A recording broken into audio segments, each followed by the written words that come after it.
Thank you all for joining us for this webinar today, A Dietitian's Guide to Raw Milk Cheese. For those of you who aren't familiar with Oldways, we are a nonprofit nutrition education organization whose mission is to inspire people to embrace the healthy and sustainable joys of the old ways of cooking and eating. Heritage-based diets high in taste, nourishment, sustainability, and joy. Since 1990, we've helped people live healthier, happier lives by offering educational programs, resources, and recipes based on shared cultural food traditions from around the world. It's a mission we take great joy in and one with proven nutritional and emotional benefits.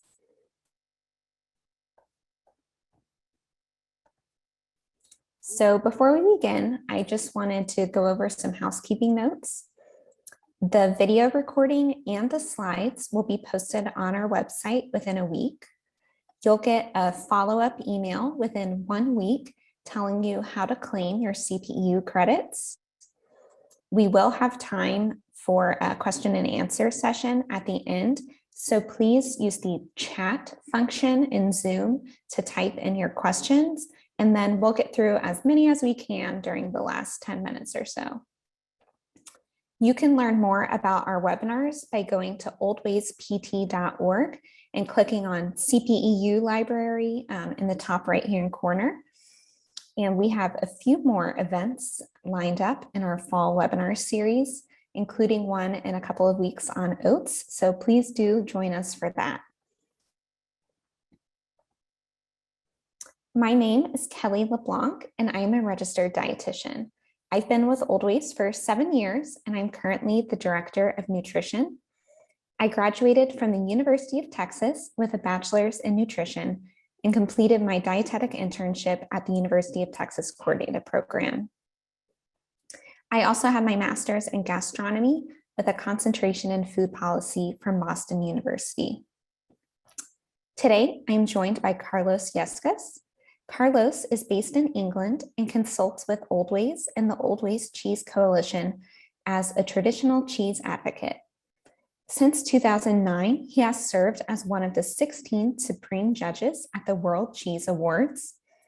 In 2011, he was inducted as a member of the Guilde Internationale des Fromages, and in 2016, as a member of the Confrérie du Gruyère.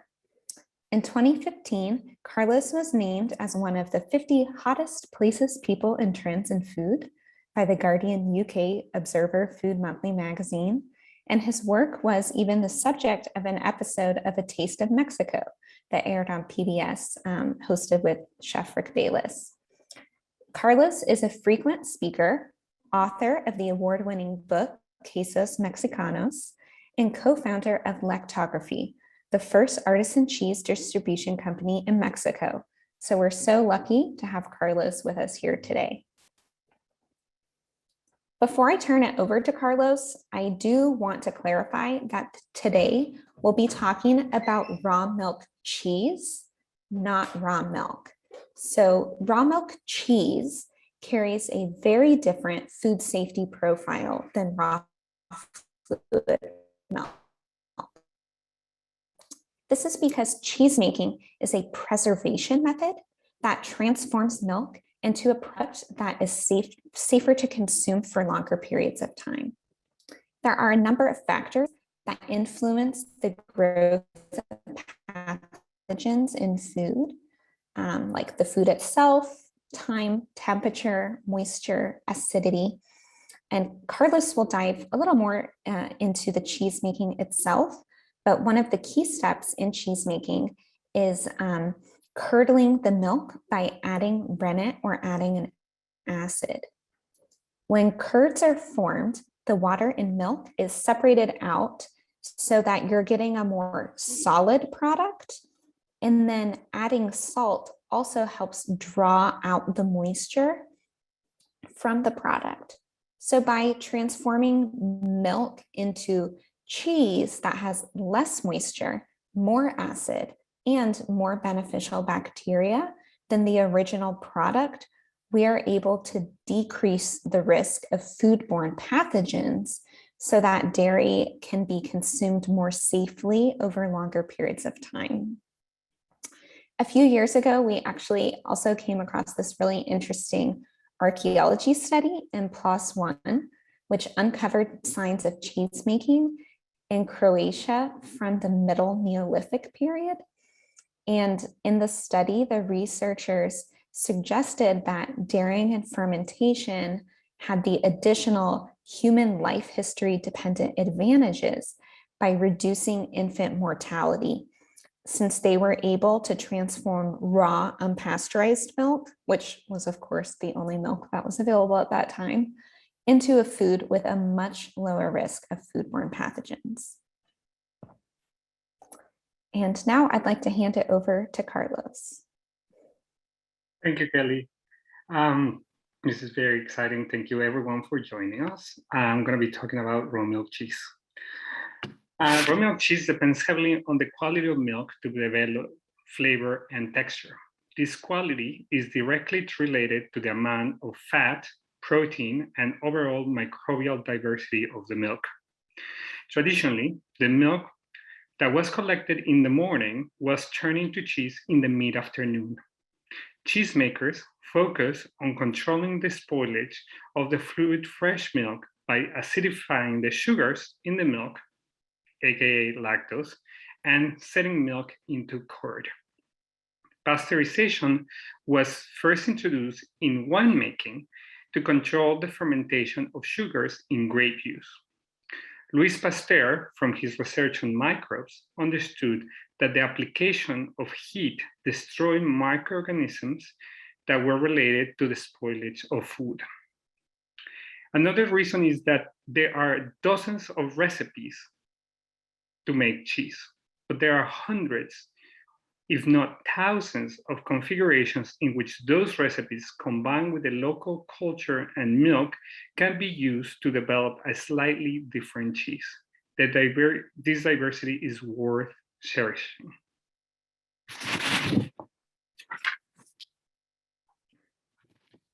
Next slide. So the question comes often of why do we need to pasteurize milk for cheese?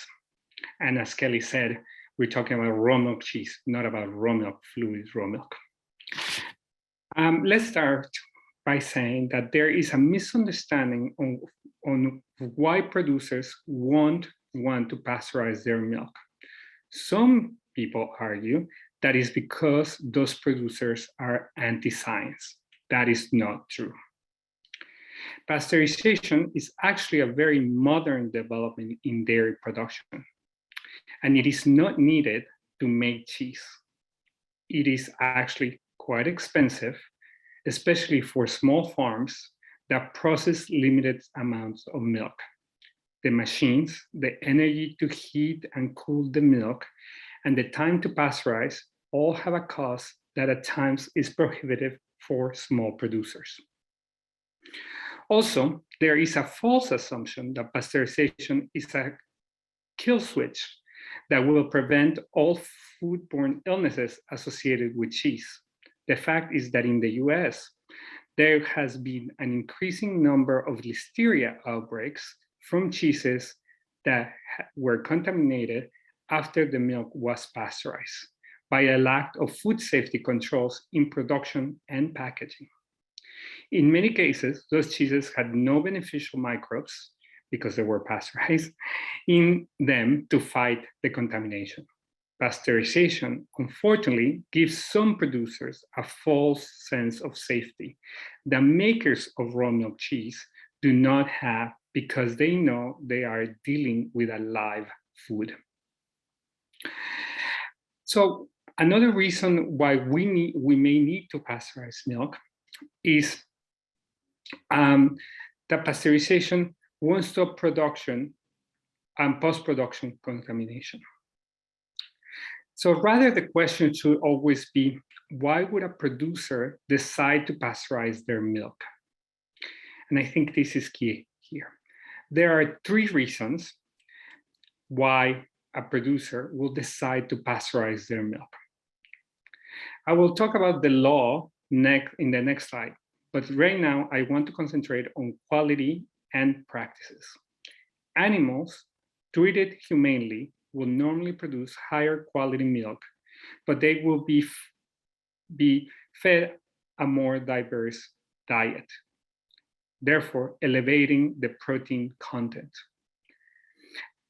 Cows, sheep, and goats that are allowed to walk around and get exercise also have an elevation of fat in their milk. And finally, animals that have a better living conditions will be more comfortable in the environment, incentivizing a more diverse microecology. If the cheesemaker is worried about quality, either because they fear contamination from an unclean environment or from poor animal husbandry practices, then pasteurization is the responsible thing to do. Other reasons are that some producers don't collect enough milk in a day to make cheese, and therefore they pool the milk from various days and cool it. Then the recommendation is that milk is pasteurized, as you are adding risk by having to deal with microorganisms that proliferate at low temperatures. Next slide. In America, the 60-day rule is the most critical piece of legislation governing raw milk cheese. The 60-day rule is a regulatory exception that states that cheese can be made from unpasteurized milk if the cheese has undergone an aging process no less than 60 days at a temperature no less than 35 degrees Fahrenheit. This applies to cheeses made domestically as well as those that have been imported. The 60-day aging rule was established in 1949 on the back of a contaminated batch of cheddar that had been sent to soldiers overseas. When it was shown that pathogenic salmonella had hitched a ride across the pond, the decision was to start demanding for pasteurization of cheese. However, upon subsequent testing, researchers found that salmonella could not persist in cheddar, specifically in cheddar, after 60 days of aging, hence the 60-day rule. I should point out that different cheeses with different moistures will have different periods of time when this is true. But as you can see, the law, as it exists at the moment, has no definition of what is raw milk cheese or what is an unpasteurized cheese, two different things. This has created a loophole in which some producers who are heat treating their milk are calling their cheeses unpasteurized. Most consumers are unaware of the difference between these two types of making cheese and have been educated to avoid all non-pasteurized cheese, be they made with unpasteurized or raw milk. The Oldways Cheese Coalition encourages its members to identify in ingredient statements more accurately if the cheese was made from unpasteurized milk or from raw milk. Next slide. Now, what is the regulation elsewhere? Abroad, rules are very different and at times very complicated. For example, while it is not recognized in the United States, in Europe, the process of thermalization or thermization, depending on how you want to pronounce it, is seen as a middle ground between pasteurization and no heat treatment.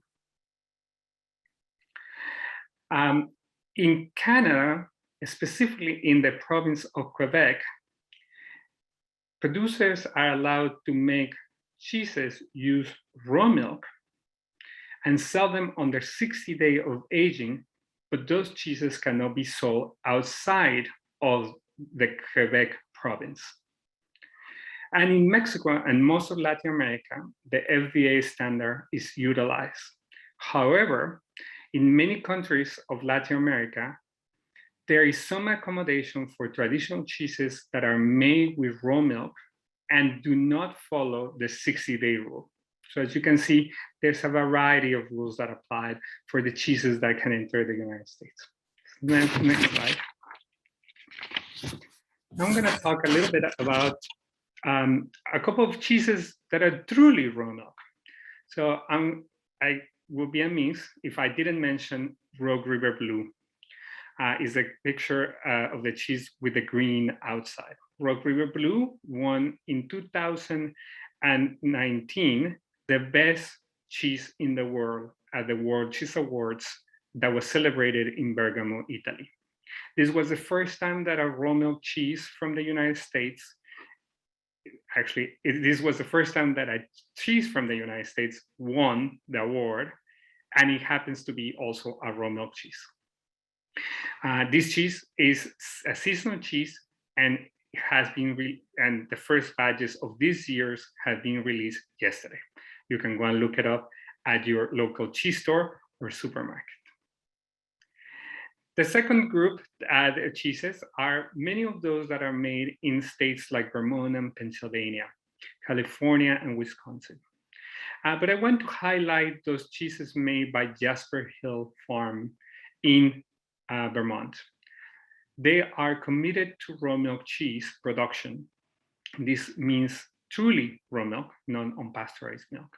And they have a selection of cheeses that go from the soft, gooey ones to big cheddar and alpine styles. These are truly amazing cheeses that you should try.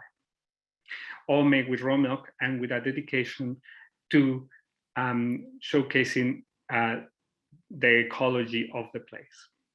And finally, probably a cheese that you never realize that is a raw milk cheese. And this one is Le Gruyère AOP from Switzerland. Le Gruyère AOP from Switzerland, by law, has to made with raw milk.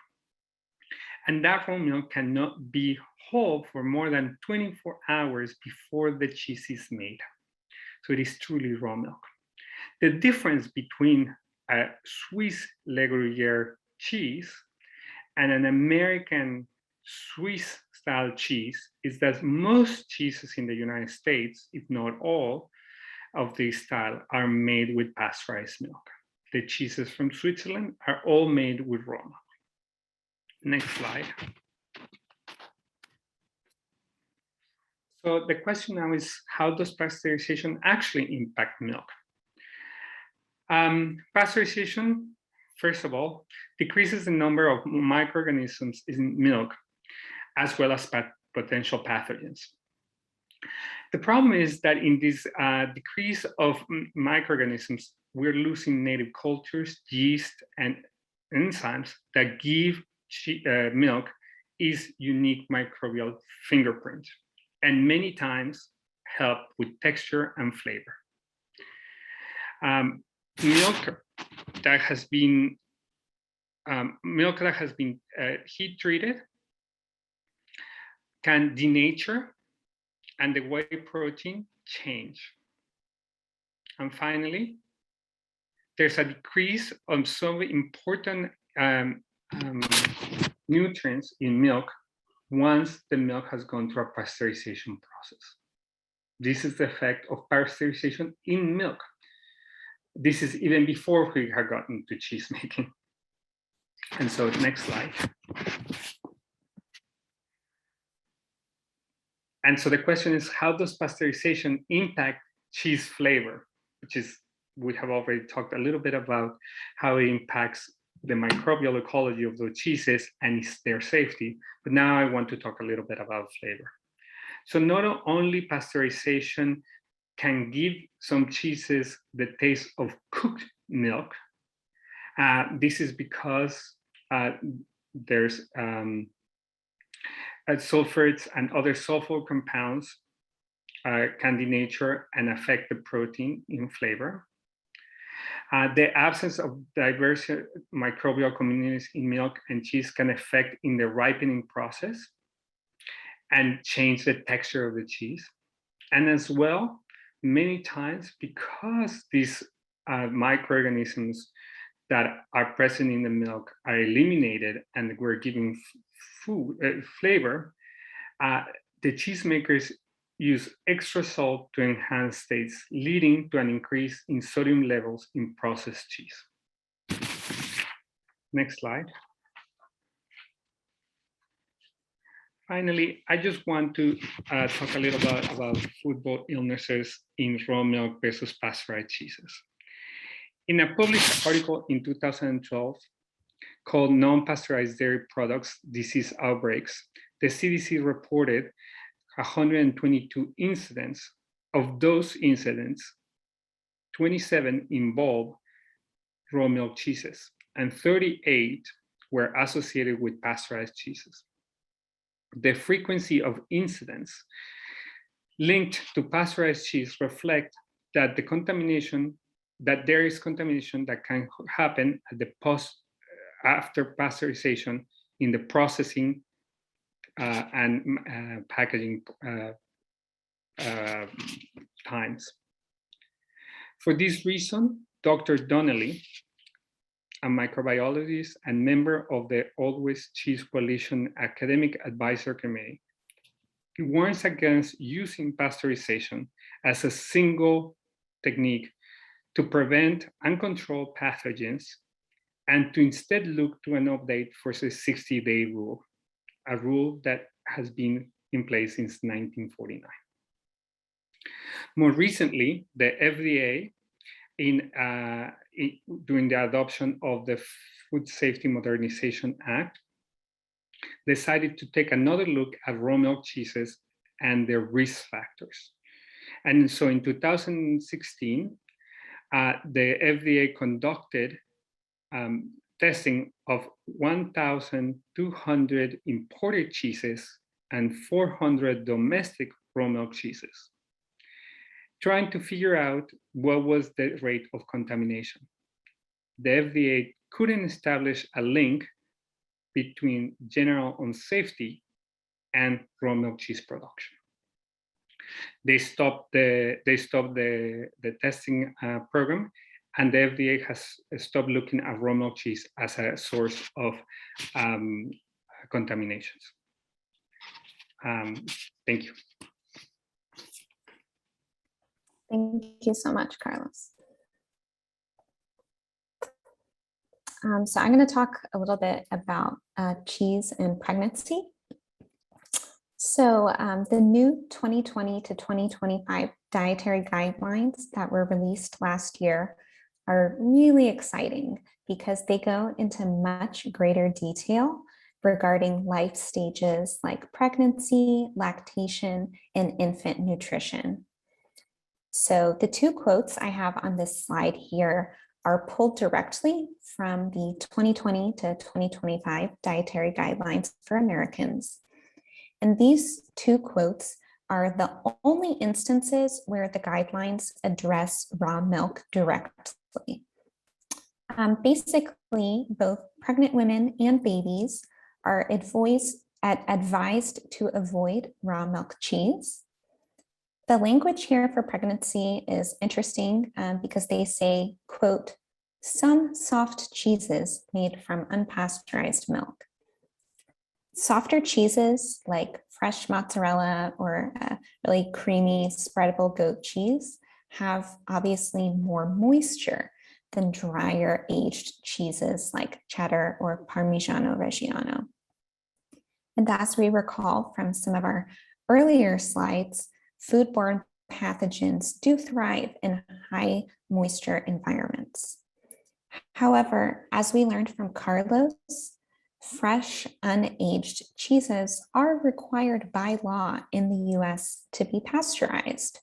So I think this has caused a lot of confusion.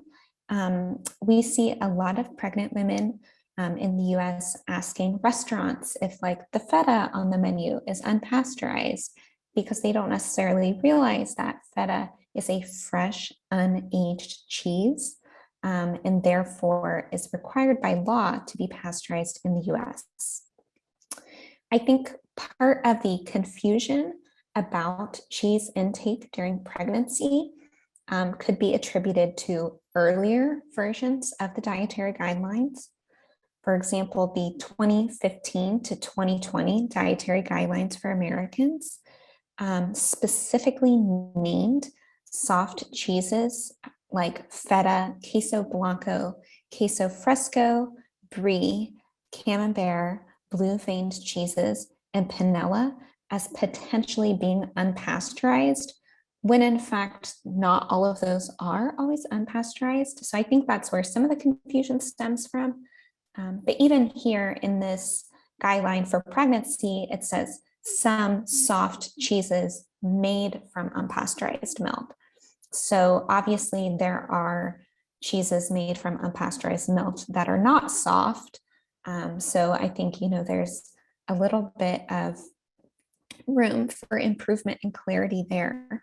But regardless, we definitely got a lot more guidance in terms of nutrition during these important life stages.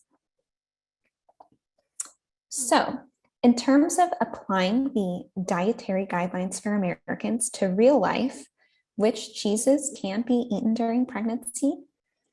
In the red column are the raw milk cheeses. Obviously, these lists are not exhaustive. We don't have every single example of every single cheese, but these are just a few examples of common cheeses that you might see at your store. So the ones in the red column, you'll find that many of them are low moisture, and the dietary guidelines advises that pregnant women avoid raw milk cheese, such as these raw milk cheeses here. In the yellow column, these are cheeses that can sometimes be made with raw milk, but sometimes they're made with pasteurized milk. So if you are craving one of these cheeses, you're going to have to do some digging to get a little extra information. With these cheeses, you'll have to check the label to be sure. And normally, if a cheese is made with raw or unpasteurized milk, it should clearly state that information. So you can see this sometimes on the ingredient list, where it will say something like pasteurized cow's milk or raw sheep's milk or something like that. And if you shop at Whole Foods Market, they actually put a sticker that says raw on the raw milk cheeses. So that's another way to get more information. And if you've read the label and you're still not really sure if it's been pasteurized or not, you can definitely ask the cheesemonger or the employee working at the cheese counter for more information. And then this green column here, these are cheeses that are fresh, unaged cheeses, which means they're virtually always pasteurized in the US.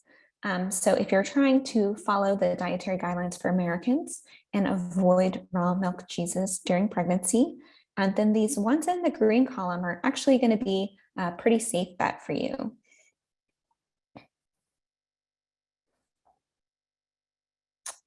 So as a dietitian, why would we want to encourage raw milk cheese in the first place? A 17-week randomized prospective study published earlier this year in Cell found that fermented foods increase microbiome diversity and decrease inflammation. This builds on existing research supporting fermented foods' role in microbiome diversity and health. Cheese, which when made traditionally is inoculated with lactic acid bacteria or other microbes and then left to age, is a fermented food. Not surprisingly, studies have detected live probiotics in numerous types of raw milk cheese, such as cheddar and Grano Padano. So how's that even possible? Because the milk in raw milk cheese has not been pasteurized, which would expose the milk to very high levels of heat, the live probiotics that are present in the raw milk don't get destroyed. Additionally, cheese fermented cheese ferments throughout the aging process. So the friendly microbes proliferate and crowd out the bad bacteria. For example, in the study of raw milk cheddar cheese, the authors found that E. coli was detected in the raw milk. However, it was not detected after inoculating with starter lactic acid bacteria. So that finding really shows us how traditional fermentation process can be used to enhance food safety and decrease the risk of foodborne pathogens.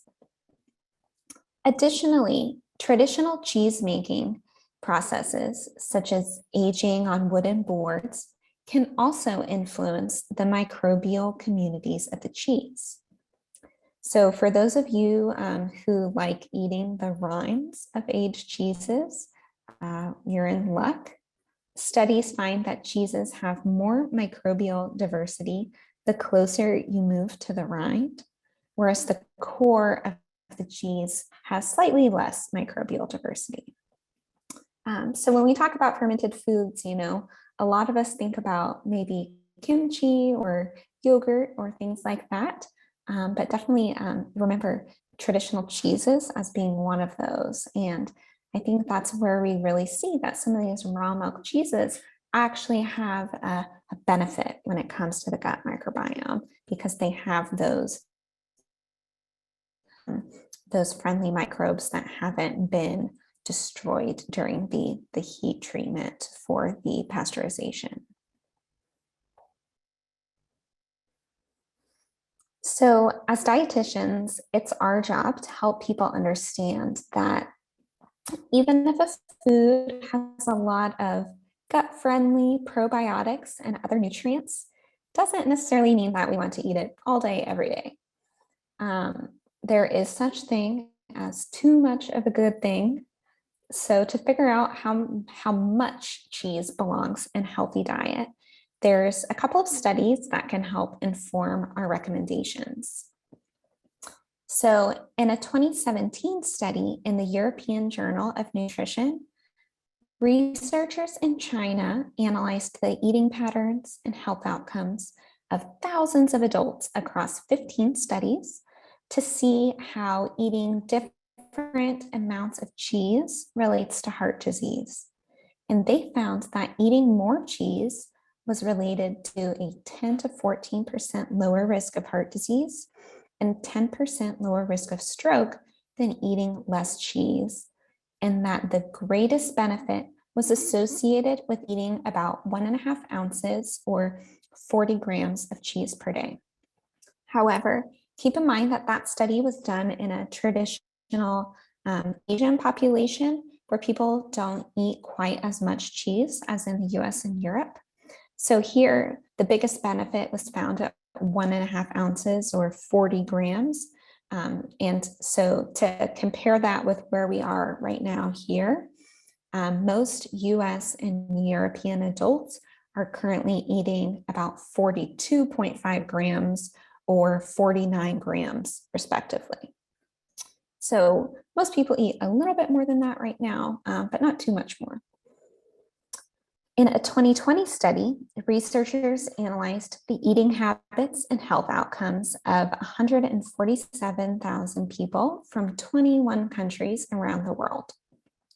Those eating at least 2 servings of dairy foods per day, including milk, cheese, and yogurt, were 11% less likely to have high blood pressure, 14% less likely to have diabetes, and were also significantly more likely to have smaller waist sizes, lower BMIs, and lower blood sugar, but also higher levels of LDL cholesterol compared with people who ate no dairy.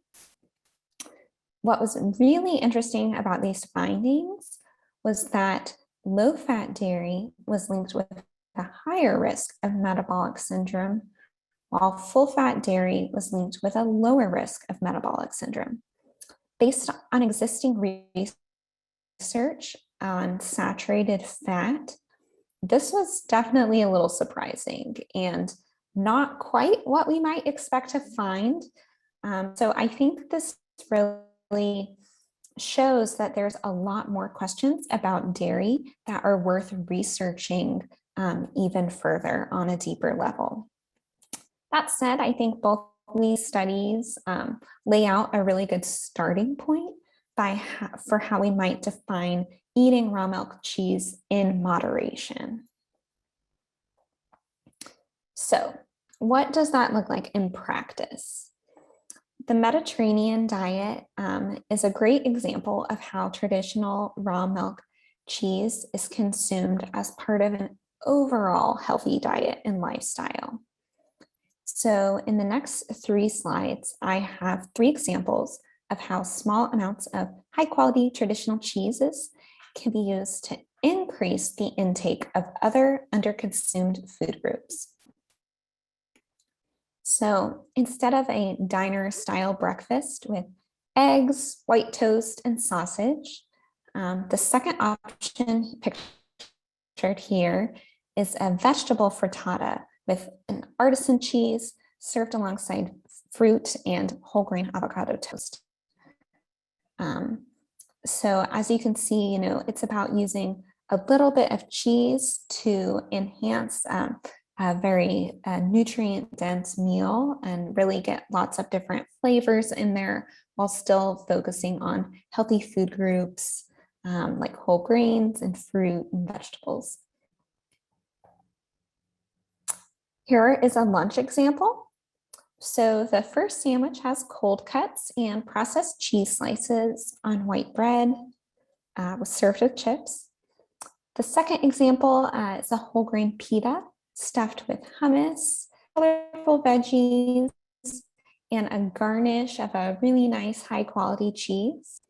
People generally love cheese, so putting a little bit of a nice cheese into a vegetable heavy dish can be a great strategy for using cheese as a helper food to increase the consumption of underconsumed food groups. And I also think it's a good opportunity to remind you that adding a small amount of fat, such as the fat found in cheese, can help the body better absorb fat-soluble vitamins like vitamins A, D, E, and K. And then the last example I have here, so cheese appears in both the before and after examples here. However, this is a really good picture of our focus on quality over quantity. So in the antipasto platter, dates are stuffed with goat cheese and walnuts so that each bite of cheese also helps deliver some fruit and some healthy fats. Additionally, other items in the antipasto platter are also more nutrient dense. We have got lots of roasted veggies and a flavorful walnut and red pepper dip. So as we think about, incorporating cheese into a healthy, balanced diet, I think these are nice examples of what that might look like and how we can, again, focus on quality over quantity. So just to kind of summarize some of our key takeaways, one is that raw milk cheeses are safe to consume for most people and are much safer than consuming fluid raw milk. This has to do with the preservation process that happens to the milk while it's being turned into cheese. And just a reminder that this is a way that people have traditionally enjoyed dairy before refrigeration, before pasteurization. It was really a food safety strategy, cheese making was. Raw milk cheeses contain live probiotics and can beneficially impact our gut microbiome. This is because, again, probiotics can be destroyed in high heat processes such as pasteurization. So this is a really good opportunity to find a delicious source of probiotics. In the US, raw milk cheeses must be aged for at least 60 days, and fresh, unaged cheeses in the US are pasteurized. We get a lot of questions from pregnant women wondering which cheeses are raw and which are pasteurized. And where our dietary guidelines are right now is that they do encourage pregnant women to avoid soft raw milk cheeses. So I think, having a good handle on which cheeses are typically raw, which are typically pasteurized, and which cheeses one might have to check the label to be sure is going to be really helpful when you're working with patients or clients who are trying to navigate that landscape for themselves. If our goal is to reduce the risk of foodborne illness, I think it's a little unclear if the current guidelines reflect the science, since we did see that there were more cases of foodborne illness attributed to pasteurized cheese than raw milk cheese.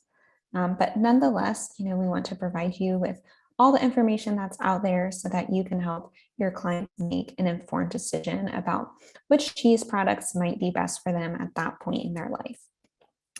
And I lastly want to point out that moderate amounts of traditional raw milk cheeses can be part of a healthy diet, like the Mediterranean diet, and can be used to increase consumption of underconsumed foods. These are our references, and as a reminder, we're going to send you the slides and the recording afterwards within a week. So you'll be able to see these up close once you receive your slides. And I see that we had some questions come in. So thank you so much. And we will get through as many of these as we can. So I guess I can take one question I see here that came in the chat. Someone is asking why Parmigiano Reggiano is in the red column. I assume they're referring to this slide when the water activity is low. So the red column is showing just raw milk cheeses. You're correct that the water activity is low. It's fairly dry cheese. And the guidelines are kind of written in an ambiguous way in terms of, are women supposed to avoid all raw milk cheeses or just soft ones? And in fact, in Australia, I believe, their dietary guidelines, pregnant women are also advised to avoid raw milk cheese, except they've made an exception for Parmigiano Reggiano and a few other cheeses, just because they have such a low moisture content. So it's in the red column because it is a raw milk cheese. And our guidelines also, advise infants to avoid raw milk cheese as well.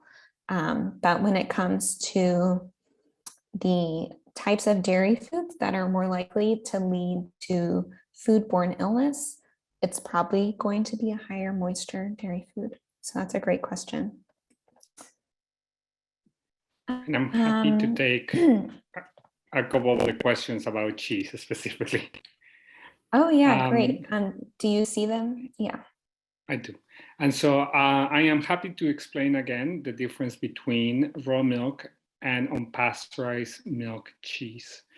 The raw milk cheese is utilizing basically the milk at the same temperature that it came out of the animal without any heat treatment. Unpasteurized milk cheese is made with milk that has been heat treated. That means that the milk has been heated up, not to the level of pasteurization, but to a standard below, seeking to destroy some pathogens, but this will also destroy a lot of the beneficial microbes that exist in milk. So this is why it's important to understand that these two processes are different. In the United States, the law doesn't recognize this difference. However, in Europe, the process of thermalization, which is heating up the milk to a certain standard before pasteurization, it is recognized as a standard, and cheeses will be labeled as such thermalized cheeses. I hope that resolved that question. The cheese, then there's a question about homogenization of milk. This will really depend on the type of producer. However, most processed cheese and cheeses that are made in large quantities are made with homogenized milk. The process of homogenization, like pasteurization, is an expensive process. You need a special machinery, and you need you need an amount of energy to put into that machinery to create the homogenization. So small producers tend to not homogenize their milk before they make cheese. For cheese making, homogenization is not necessary. You can make cheese with unhomogenized milk. There's a question about raw milk, alcohol in raw milk. There is no alcohol in raw milk cheese, and that I know of, there is some cheeses that have been dipped in wine, and so those ones will have a residual amount of alcohol. But those are very specific, and you will see them specifically labeled as dipped in wine. There's a question specifically about Windermere from Jasper Hill Farms. This is a raw milk cheese that is soft and gooey and is wrapped in a spruce bark. My recommendation for this cheese is that if you know that you're not going to have the entire piece, it's better to cut it in the middle at the beginning of serving it, and separate the part that you don't expect to eat and wrap it in the paper that was that came, which is a special type of paper which has micro perforations, and or you can also put it inside of a clean Tupperware in your fridge, and not let it come to room temperature, because once it comes to room temperature, there'll be a change of flavor once you refrigerate it again. The next question is a wonderful question. What do we mean by fresh cheese? And here, there is many things that we can talk about. What is fresh cheese? We're talking about moisture level, and these will be cheeses normally that have between 1 week to 4 weeks of making since it's made, and they are high in moisture. There are specific water content defined in the United States by the standards of identification, but you will know them as queso fresco, queso blanco, but also farmer's cheese, mozzarella, halloumi. These are fresh cheeses that will have a residual amount of whey in them, and when you press them or let them seed, you will see that whey get out of that cheese. Then we get a request for suggestions of raw milk cheeses aged 60 days available at typical supermarkets. I want to emphasize in responding to these questions that there is no cheese in the United States that is made with raw milk that hasn't been aged at least 60 days. That is the law. Again, the law requires that if a cheese is made with raw milk, it has to be aged for 60 days. If you find a cheese in the supermarket that claims that is made with raw milk under 60 days, that cheese has either entered the country illegally and is being sold illegally. Okay. What are some of the cheeses that you can find in most supermarkets? I would say that you will be able to find raw milk cheddars made in the United States. You will find some Swiss Alpine cheeses like Gruyere and Emmental and Appenzeller in most supermarkets. You will also find Manchego made in Spain. However, Manchego can be made with pasteurized and with raw milk, and you will have to check the label for that. More likely than not, if it's made with raw milk, it would say raw milk cheese, And if it's made with pasteurized milk, it will just say milk. There's no explanation because the law requires pasteurization.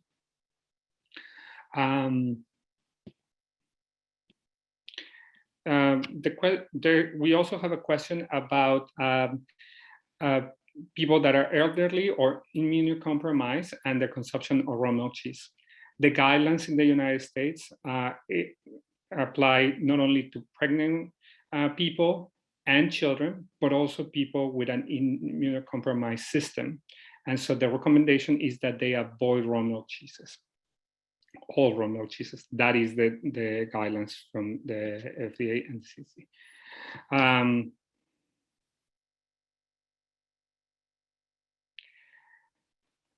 There's a question about what are the percentages of cheese sold in the US that are made with unpasteurized. Up to my knowledge, we don't have a specific number. I would say that there is in the United States you can find cheeses made with unpasteurized milk that are imported, made in Europe and brought to the United States, made in the United States and sold in the supermarkets. But also a lot of in farmers markets you will find cheeses made for local consumption. And so it is actually quite difficult to know who is making what amount of cheese and being able to sell what amount of cheese. I will again point out that all cheeses sold in the United States made with raw milk have to be aged for at least 60 days. I think I was. What is my favorite raw milk cheese? Kelly, what is your favorite raw milk cheese? I mean, I think like Parmigiano Reggiano is something I always have in my fridge. And I think because it has such a low moisture content, it keeps for a little while. So that's nice too, but there's so many good ones out there. I also like some of the, Jasper Hill ones, and there's a lot of, living in New England, there's a lot of great local cheeses here. Right. I would add, Kelly, I actually also a lot of Parmigiano Reggiano, but I also like Gruyere and Comté, two Alpine cheeses, one from Switzerland and one from France. I think there's wonderful raw milk cheeses made in the United States and by artisans that are paying a lot of attention to their productions. And a lot of cheeses also made with unpasteurized milk. The cheddars from Grafton Village are made with unpasteurized milk. The cheeses from Sweetgrass Dairy are made with unpasteurized milk. These are cheeses that their milk has been heat treated, not to the point of pasteurization, but they have been heat treated. And then there are cheeses that are made with raw milk as well. Should healthy people over 85 avoid raw milk cheeses? This is a personal decision. However, again, the guidelines in the United States is that elderly people with immunocompromised systems avoid raw milk cheeses. The best way to wrap a cheese will be either get a cheese paper that is now available in most supermarkets or cheese stores. There's also the possibility of getting, and now they're quite popular, pieces of fabric that have been dipped in wax. And you can wrap your cheese in that. Wrapped really tight so the moisture doesn't go out when they're inside of the refrigerator. You can also decide to put your cheese inside of a Tupperware inside of the fridge. My recommendation is that once you have removed the original packaging, you don't go and put plastic wrap on it. Not only it affects flavor and dries the rind, but also one-time use plastics should be avoided. And this is a way that you can try to live more sustainable by not using the saran wrap. Every time you wrap a piece of cheese, you can use a Tupperware that after the cheese is gone, you can wash it and use it again. We had an interesting question asking about how long the raw milk is held unrefrigerated before the cheese making process begins? Do you have any sense of that timeline, Carlos? So there's most of the European consortia that control the production of cheese in Europe, Parmigiano Reggiano, Le Gruyere, and Manchego. Within their rules, they would say that they cannot have the milk without being processed into cheese for over 24 hours. Some will say that they cannot have it over 12 hours. So it really depends on the type of cheese. However, like I mentioned before, our recommendation is that if a producer is going to be waiting for longer than 24 hours and is going to be cooling that milk to 4 degrees Celsius, then that milk should actually be pasteurized before making the cheese. And the reason for that is that in cold environments, there are certain types of bacteria that can proliferate, and the best thing is to avoid that risk by actually pasteurizing. That's why so many producers, artisanal producers, small producers, are trying to make cheese with raw milk, maybe the same day, or maybe this, if they milk in the afternoon, they're making cheese the next morning. So that 12-hour time period.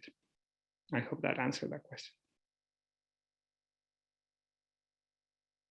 I see we have a question about PCOS. That's a really good question. And I think, unfortunately, PCOS has not been addressed as much in the research as we had hoped. I think, we have a lot more questions than answers.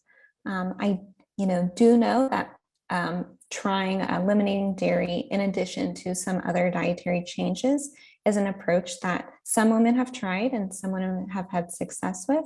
But unfortunately, we're just not at a place where we can recommend a specific PCOS diet, that will work on women of all different backgrounds. So I think, the research isn't there for us quite yet to be able to suggest a broad outline of what a PCOS diet might look like. But I think it's definitely worth talking to your physician or dietitian to think about, if any dietary tweaks could make your symptoms more comfortable for you. But yeah, unfortunately, we just don't have enough guidance for that right now. So definitely talk to your doctor or dietitian. Great question. I think the question about fondue is actually quite interesting. The question is, does the cooking the Gruyere Emmentaler cheese pasteurize the cheese in wine? I guess, because you're putting wine in that fondue. So what I would say is that by this time, we won't call it pasteurization anymore. We will be cooking it. And like all other foods, cooking foods will also lower the risk of foodborne illnesses. That has nothing to do with the pasteurization process. The pasteurization process really is one during the production process at the beginning before you even buy that cheese. So it would definitely change not only the flavor, but it will also change its food safety risk once you have cooked it for making Gruyere.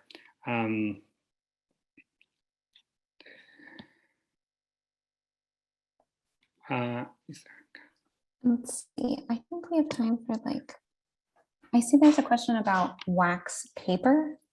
All right. Yeah, so when you're wrapping cheese, and think about it when you're buying it in the store, what you're trying to avoid is that cheese gets dried up, right? That the cold conditions inside the fridges dry the cheese. That's why I'm recommending things that will impede air hitting that cheese directly, because it will dry up the cheese. The problem with wax paper is that most times it's actually very difficult to fold it correctly and for that wax paper to stay folded, right? Like it always opens up. And so it would normally, what happens is you put it back in your fridge and that sort of uncrimples, and then there's all sorts of air that go into your cheese, and so it will ruin your piece of cheese because it will dry up.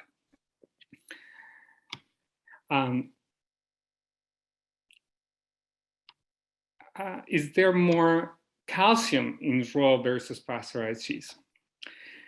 There is no significant difference between these two things, in the amount of calcium between these two processes in terms of calcium. There is definitely a change in protein and flavor, and for pasteurized cheeses, they decrease. But for calcium, there is not a specific. I should point out, however, that some traditional cheese methods of production, like making cheese in copper vats, like the traditional Swiss cheeses, will benefit the milk by adding copper, for example, to the cheese, and that's a significant amount added to that cheese. And the other traditional cheese making practices will benefit in that way as well. Yeah, we pulled one study for the presentation too, if you go back and look at the references, if you have time, that looked at the nutritional differences between the pasteurized and the raw. And they, again, like Carlos said, very few statistically significant differences, except that the pasteurized is a little lower in some of the nutrients listed in this third bullet here. But I think that's about all we have time for today. So thank you everyone so much for joining us. We'll send you the CPU certificate for dietitians. We'll send you the slides and the recording. Just give us a couple days and we'll get that sent out. So thank you everyone, and we hope to see you at a future webinar. Thank you.